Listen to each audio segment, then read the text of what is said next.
Good evening, everybody. Welcome to the Rags to Riches show. I'm your host, Ragman.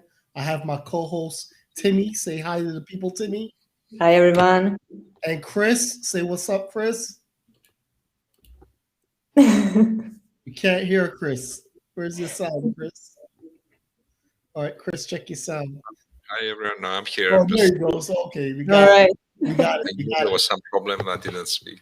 until It's all good. Well, hey, another fantastic Friday. This is another beautiful weekend. So hopefully everybody's going to get ready for the weekend, have some fun. It's nice and sunny out here in Jersey. All right. So we're going to jump into this topic with no further ado. And today's topic is selling your raggedy house. Basically, we're going to go through some questions that I got from sellers who are in distress with their properties. Timmy's going to read them off, and I'm going to try to answer them to the best of my ability. I'm going to tell you how we buy raggedy houses and how we help sellers at We Buy Raggedy Houses. That's developers, the house sellers 911. So, Timmy, let's kick it off. All right, tell me, we got a few questions. Let's see the first one. Okay, the viewer says, I got divorced and I would like to sell the house. What is the procedure? All right, so I got to preface this by saying I'm not a lawyer. I can't give legal advice. I can only speak to you in my capacity as a real estate investor and, of course, as a licensed real estate broker, which I am both, and a loan officer. So when it comes to selling, very painful situation, and unfortunately, many of the couples have to go their separate ways, and then they got all these entanglements, usually around real estate or real assets. So, of course, once that's settled between, the attorneys or amongst the couple themselves, then you got to liquidate the asset. Or if one person is going to keep the asset, usually the other person buys that person out. Now, let's talk about the part where we would come in.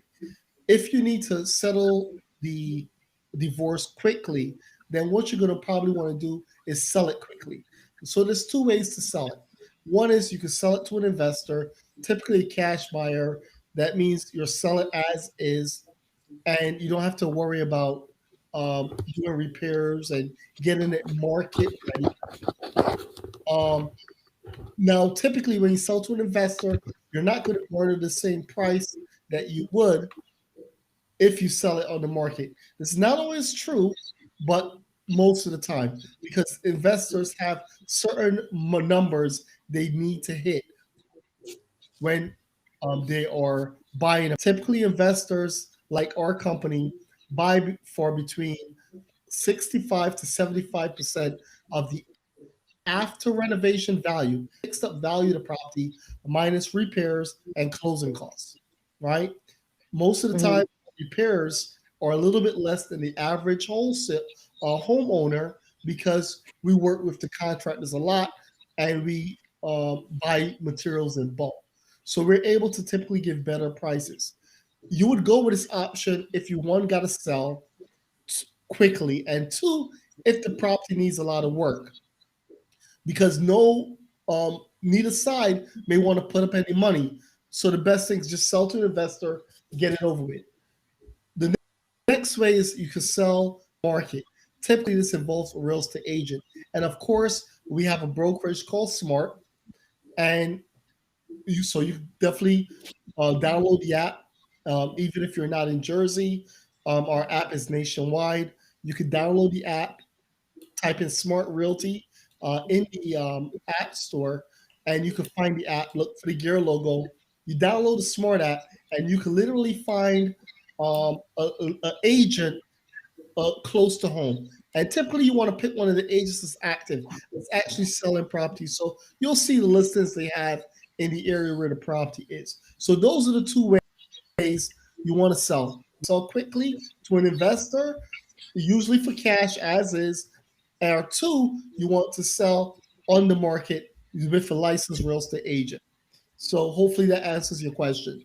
What's the next? Okay, so what would be your advice for her or him to find first an attorney or to find first an agent or investor? So first of all, it all depends on how how the couple is handling the divorce. I mean, Mhm. if it's amicable split, everything's fine. They agree to sell the house. You know, that's one situation, right? And then, of course, they both may agree to the agent because they're trying to do this peacefully. If it is probably hell on earth, a lot of fighting, then you want to get attorneys involved, and but you still want to negotiate the sale. You don't want a judge to come in and have to deal with it. Try to at least, as a couple, work out the split of the assets, because if you don't, you can end up losing a lot of money just by your own anger and angst, and about the situation. One person wanted to hurt the other person.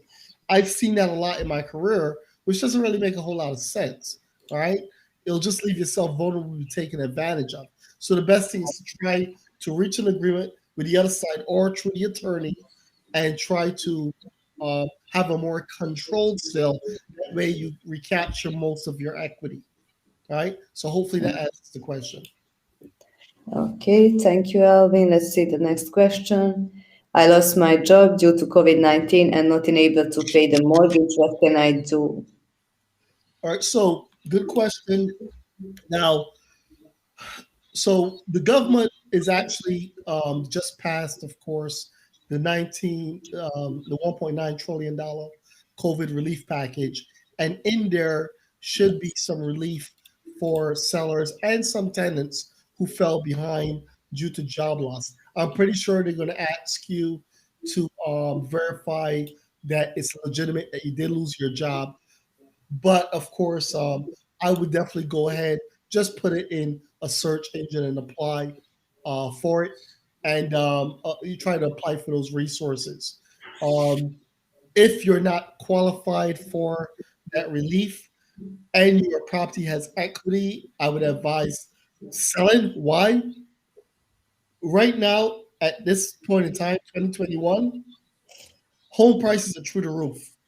We don't know how long that's going to last, right? And some people didn't expect that to happen because they thought it's a pandemic, everything was going to go down. But what happened in the pandemic, sellers that would normally sell and move to Florida or Texas or move down south, especially in the northern region, they stayed put. They didn't want to sell. They didn't want to travel. They didn't want people to walk through their houses because of COVID. So that took like 60-70% of the houses off the market. Just done.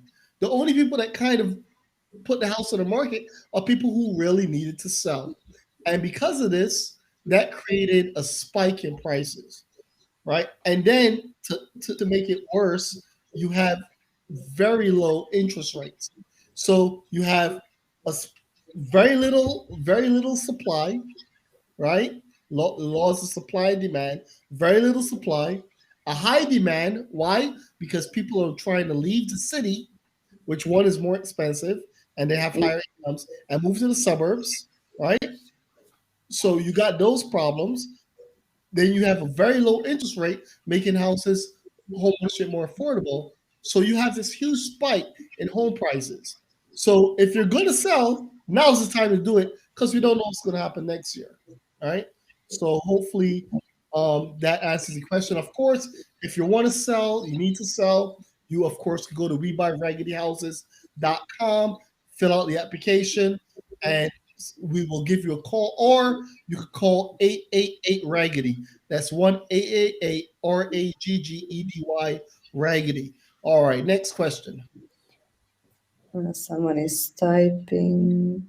Okay, we got a question. My property went to an auction recently. Can I get a house? Okay, so if your property went to an auction, in some states it's called a trustee sale. In judicial states, it may be called the sheriff sale, right? But either way, it means that it's the process where the bank, they went through the full foreclosure process and they were able to auction your property or sell it off. Now, in some states, you have the right of redemption. You're supposed to have it in all, but everybody reads it differently, right? So in Jersey, you have 10 days to pay off the house even after the sheriff's sale. But it Now, is in all counties. yes, in all of New Jersey, that's the law. It's state by state. But the issue is in some states, like in New York, they try to say they don't have a right of redemption, which is kind of false, right? Which is, so, but my advice if you're in New York, don't let it go to foreclosure. Sell it, do something to stop that foreclosure, because once it goes to foreclosure in New York, it they're not as cooperative as they are in Jersey with the right of redemption, right? Now, in some areas like in Jersey, I know for Jersey for sure, you may even get longer than the 10 days. Why? Because a judge can extend the right of redemption. Okay? But I would not trust that. I've seen people push the issue and got themselves into real trouble. So hopefully that answers your question. And of course, if it recently went to auction, you probably need to contact developers, the house sellers 911 ASAP. That's us. The best way to call us at 1-888 Raggedy. That's 1-888 Raggedy, and one of our people will speak to you. Okay.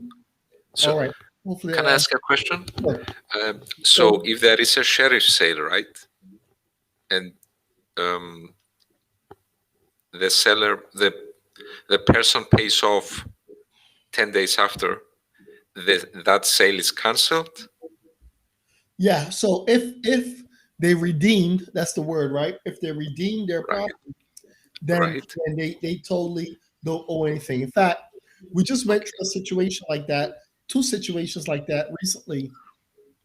One property where the lady, she went to auction and she waited very long. She actually contacted us like 5 days after the auction. And then we spoke to her. She decided, okay, she was going to sell. We signed the contract, I believe it was on a Thursday or Wednesday or Thursday. And we had to close it on a Monday. So we for what I remember, we closed the property in 2 days, which was ridiculous because that was cutting it way too close. But we were Mission Impossible. that was over in Elmwood Park. It was, but we were able to close that condo. We closed it in 2 days.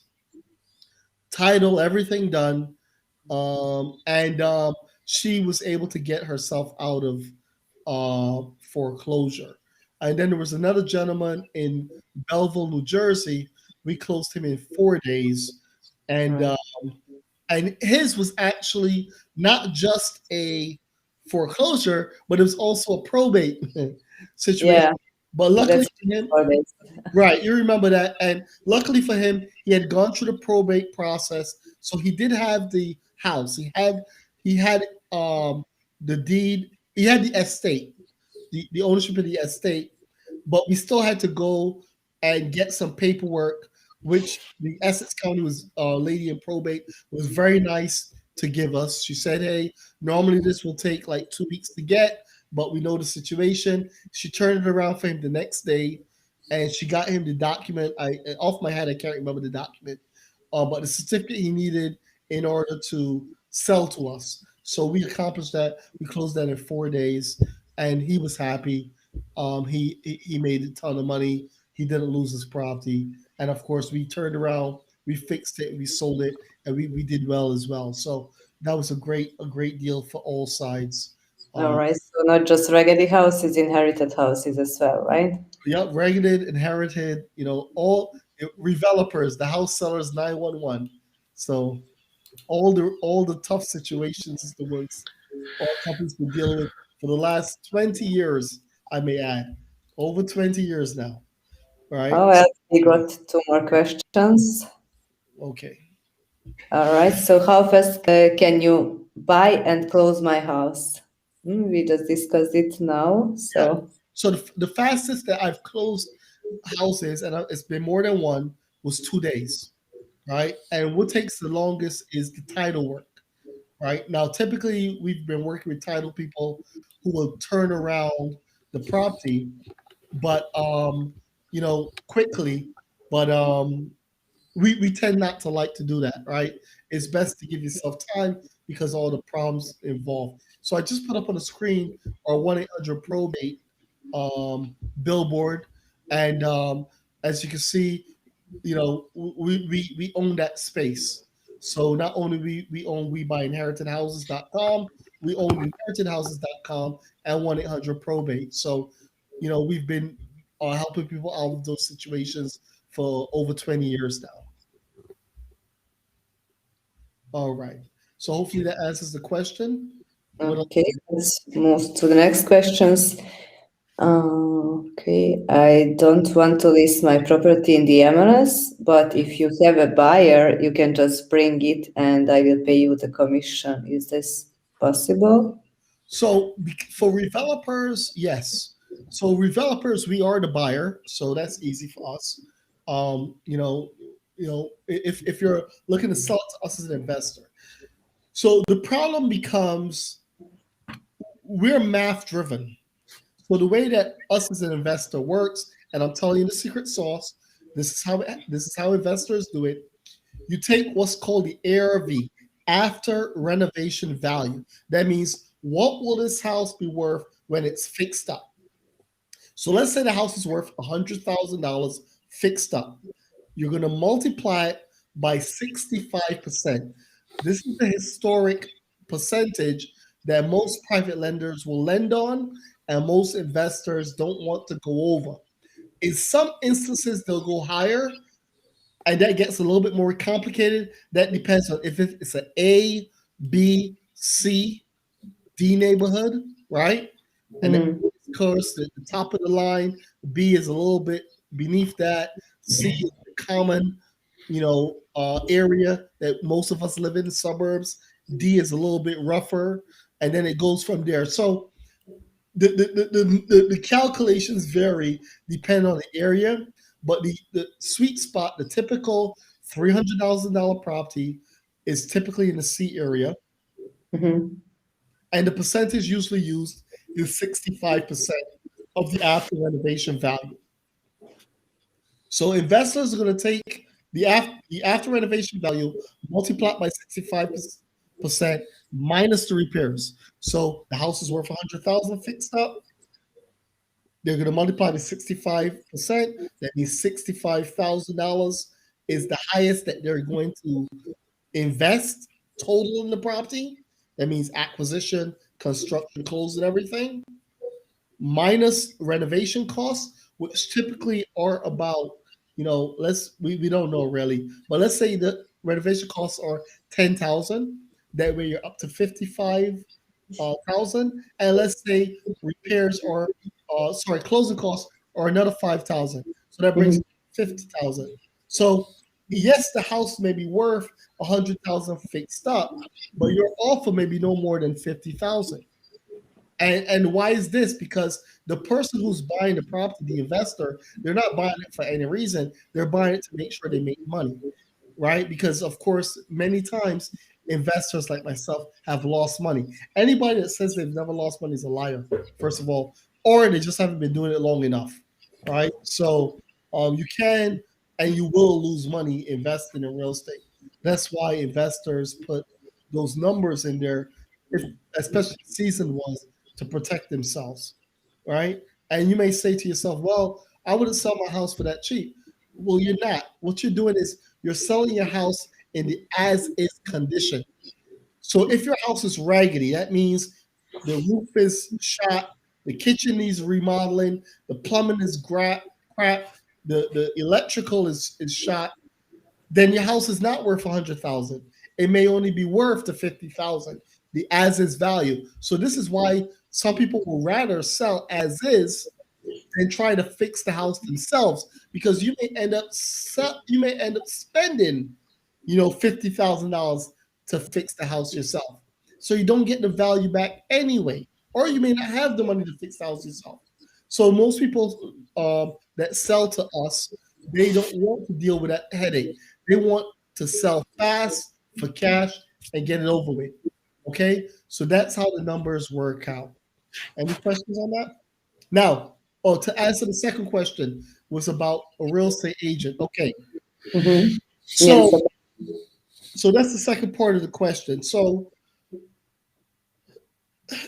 if we don't meet eye to eye, right, as an investment, if we don't meet eye to eye, most of the other investors are not either, right?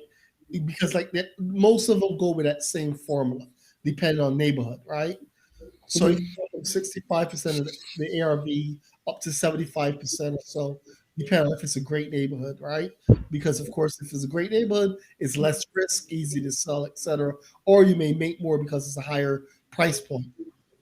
But if you can't agree to sell to an investor as is, you may have to put it on the real estate market. The problem with putting it on the market is if it's in rough shape, then you're going to have to fix it yourself because you're not going to get your certificate of occupancy to sell. You see, the typical buyer, first time home buyer, second time home buyer, they're usually getting a mortgage. So even if they would take it as is and they wouldn't mind, the bank doesn't care because what's going to happen is you sign a listing agreement, so now you tied up with an agent, you sign a contract of sale, you tied up in a property, and now you got the mortgage company for the buyer, right? A third party that you think doesn't have anything to do with you, telling you and dictating to you that, hey, for us to give you the money, you got to change that broken window. You got to fix that plumbing. You got to update that frame. Yeah, even if they put in the contract they're buying it as is, it doesn't matter because most of those contracts are subject to mortgage approval. And if the loan does not approve of the condition of the property, you're not going to be able to close that deal until you do that repair. So, word to the wise. This is why people sell their raggedy houses to investors like myself. Okay? So, really think about it. If you got any questions, as you can see, we're honest. We'll tell you the truth. And besides, we have both companies. We have the investment company and we have the brokerage company. So if the investment company is not able to buy it, for us, we still benefit because we have Smart Realty. And Smart Realty could broker it and sell it for you. So we have nothing to lose by telling you the truth and being honest with you. Okay?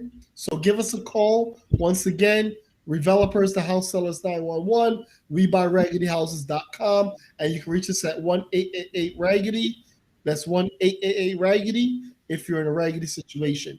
Hopefully that answers your question. On to the next question.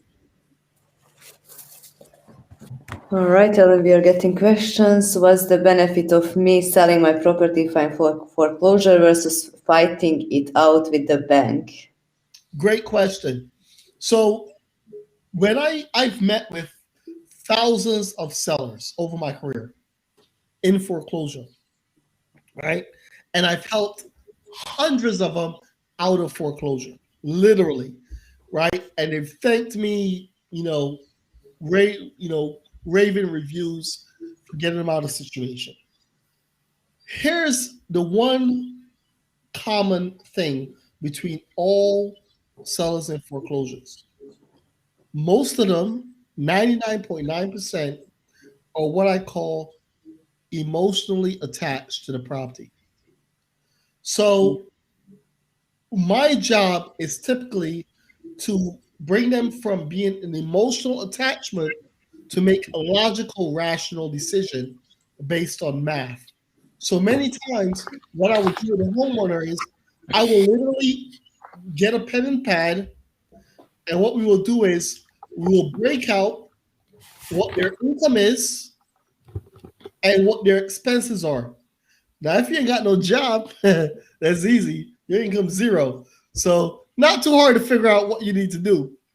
But if you're working, let's say you're making $1,000 a month, your mortgage is $500 a month. Your kid's school is, fees $100. Your car is $100. Before you know it, if you do the math, your expenses are $2,000 a month, and your income is $1,000 a month. Either you got to add to your income, or you better call up your mama and ask for a place to come stay, because financially you're not going to be able to keep that property.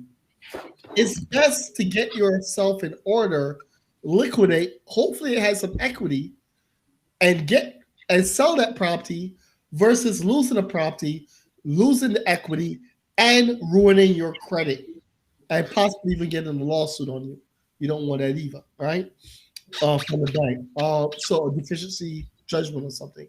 So look, that would be my advice. Sit down with a pen and pencil or a pen and a calculator. What's your income? What's your expensive? Be realistic, set a budget, right? Even if you've never done it before, right? If you want, give me a call. We can help you out. Set a budget, and then make a rational, logical decision, not an emotionally involved decision. Because most people, they'll make an emotional attached decision, and then they'll say, oh, but I want to keep my house. And I say, okay, great. How much money do you make? Oh, I'm not working. How you paying the mortgage? Oh, I'm not paying the mortgage. So they leave me stuck. Like, okay, so how are you going to keep your house? Oh, I don't know. I'm just going to file bankruptcy. By the way, guys, bankruptcy is typically only a temporary delay. I'm not going to get into Chapter 11, Chapter 7. None of that matters. For the most part, it's usually only a temporary delay, unless it's total liquidation, and then you can't keep the asset anyway, right? So my advice is make a logical decision. Give us a call. We'll help you through the process. But that would be my answer. And then that would answer the question if you should fight it out or if you should keep the house. Now, of course, if you can financially afford to keep it, then fight it out. Go ahead, fight it out. That's my advice. All right. Next question. All right, let's move to the next question. I just inherited a house. How can I liquidate it to settle the estate? All right. So, very good question. So, we get this a lot. In fact, I'll put it back up on the screen. Thank you, Chris, for hitting us off with that. That's the 1-800-probate sign that Chris put up for us. So webuyinheritedhouses.com. I'll put it up there for a second. If you guys have an inherited house you want to sell, go ahead and call that number. All right, and we'll be happy to help you. That is Uncle Rich, our mascot, the inherited houses on the side. That's what we do, right? So if you're in the probate situation, you may have to complete the probate situation in order to sell. People's usual issue here is inheritance tax, splitting it amongst the heirs, etc. Right? And typically, a good attorney will walk you through that process. Then, after that is done, you got to look to liquidate the property, unless you're going to keep it if you're the only relative. But typically, if it's more than one heir, HEIR, then they may want to liquidate and sell because they may just want the cash. They don't want to deal with managing the property. And many times, the heirs don't even live in the state. So do you have a property in Newjersey and your kids live in Florida? Fortunately, you pass away. Now the kids have to deal with it. It's impacting their lives. So usually they sell the property. And of course, you know where to call. Call 1-800-probate. The webuyinheritedhouses.com. That's us. Okay. All right. Hopefully that answers the question. All right, any more questions, Timmy? Okay, thank you very much, Elvin. The last question: if I do a short sale, can I get money? So my favorite thing, short sales. Why is short sales my favorite thing? Because I just love to help people out of foreclosure, and I love to help them negotiate their debts. Right. So um, I'll put my real estate hat on for a bit. So when I was a realtor, I helped a lot of people, um, you know, sell their properties in short sale. And typically, there's two ways to get paid as a seller, two legal ways to get paid. The first way is the seller's incentive. The seller's incentive is money that the bank allows the seller to get when they sell the property. So let's say you owe $300,000. The property's raggedy. It could only sell for 150,000, right? Everything needs total gut job, let's say. So the bank knows this. The bank's not stupid, right? The bank's not like you're not pulling anything on the bank, right? The bank has, you know, appraisers, they have in-house appraisers, external appraisers, sophisticated algorithms.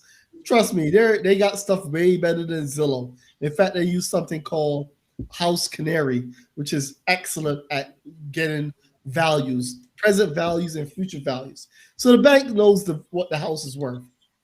So the bank is looking at it as okay. Well, I got my PMI insurance. That means that whenever you sell a property at a loss, they're going to get their money back, pretty much, right? So that's the principal or primary mortgage insurance, principal mortgage insurance. So the banks are covered, right? Fannie Mae, FHA, they cover the lender for their losses. So they're going to get that. The second thing the bank is looking at is okay, how much headache is it? Because remember, if you're not paying a mortgage, the bank has to carry the taxes, the water, they have to carry the expenses on that property, and they may not want to do that, right? You know that this your foreclosure process can last for years if it's in some cases, right? Depending on the state. Also, they want you to come out, they don't want the property damaged. So most banks, instead of going to sheriff's sale, right, or foreclosure through the foreclosure process, what they'll do is it's okay. We'll sell it for the as is value, right? So when you hear short sale, what they're really saying is we'll sell it for the as is value or what we think the value will be when all is said and done, factoring on losses, etc. And they're saying, okay, we'll make more money doing a short sale than taking you to foreclosure, ruining your life, ruining your credit, year to get everything settled, deeds and all that, so we can resell the property, or we could just settle with you right now and call it a day and everybody be happy. So that's what's going on. So one of the ways that banks want to speed people through the foreclosure process by getting them to short sell the property versus going all the way is they give a seller's incentive. Now, you know, typically right now, sellers incentives range anywhere from 1,000 up to as much as $10,000. Usually I've seen it for the last few years around the $3,000 mark, right? When we had the last recession, I saw sellers concessions as high as 25,000. In fact, I got one guy, I got a seller $25,000. The bank gave him 25,000 to sell the house, right? So that really did happen, right? And of course, and he had a raggedy house. So if you know, webuyragedyhouses.com, right? Still us, A1AA Raggedy. Give us a call. So he had a very raggedy house, and he got up to $25,000. The bank allowed him to get in the seller's concession. But now, realistically, that doesn't happen anymore. It's typically closer to $3,000 now. So for the last few years, I've been seeing $3,000 as a seller's concession. Now, here's the second way. Now, if you don't get a seller's concession, there is another legal way, right? But it's kind of separate from the house, and it's called the bargain and sale agreement. So typically, what could happen is, and of course, you check with the bank, you disclose it, etc. You check with the state, check with your attorneys. But let's say, for instance, you have some furniture in the house, right? Chattel, that's what they call it, right? Then what you could do is the chairs, the you know stuff that you would probably normally auction off. You could say to the investor or the buyer, "Look, um, I will do a bargain and sale agreement that if we close on the house, you agree to buy this furniture for $5,000." And of course, it's written up, approved by the attorneys, etc. And that's another way for you to short sale and legally get money out of the property, right? And remember, with a short sale, you're making the bank take less money, so you don't want to be defrauding the bank by letting them take less money, and then you're doing something um, shady, right? You want to make sure everything's above board, all your T's are crossed and your I's are dotted. Now, Tim, you said this was the last question, but I think there's a follow-on question, right? And that was if I could stay in the house, right? If I short sell it, is that correct? Oh, yes, yes, yes. Right. If so, how long? All right. So, first question, right? So let's answer that question. Can I stay in the house if it's sold as a short sale? The answer is typically no, but you may have a short period where you could leave the house. So typically, when you sell the property, the buyer wants you out of the property, right? It's their property now. They want you to leave. Sometimes they give you 30 days to leave, right? You can work that in. Uh, However, if you want to stay more permanently and it's a short sale, I would tell you, I would caution you against that, right? Because then it could be frowned upon by the lender as like you defrauded the lender. Basically, you said you would move, you were selling it in good faith, you didn't move, and now you have somebody that's allowing you to stay in the property after you made the lender take less money. So, I would definitely speak to your attorney. But in my years of doing it, I've not seen anybody successfully do that. And the one person who I know that kind of did something like that got into trouble with the feds, where basically the investor he teamed up with told the seller he could stay in the property, whatever, and and of course then he got evicted. The seller got evicted. It was a whole mess. But the truth is that no. The answer is no. I do not let people stay in the property. They usually are supposed to move out by a certain date, and that's it. Now I've had people try to not move out, and then you'd have to evict them. But we've never allowed people to stay in a property past um, the sale date. We try to avoid that at all costs because we have, as an investor or a buyer, they want to use their property. They just pay for it. They just paid a ton of money and they're on the hook for that property. So, yeah. So, um, prepare yourself if you're going to sell, whether it's a short sale or regular sale, prepare yourself to have a place to go, right? You got to mentally move on. And this is what I said earlier about emotional attachment. It's the biggest reason I see people lose their house. Why? They're emotionally attached to the house. Let me tell you something that I tell all the sellers that I deal with. That house don't love you. That house is going to outlive you.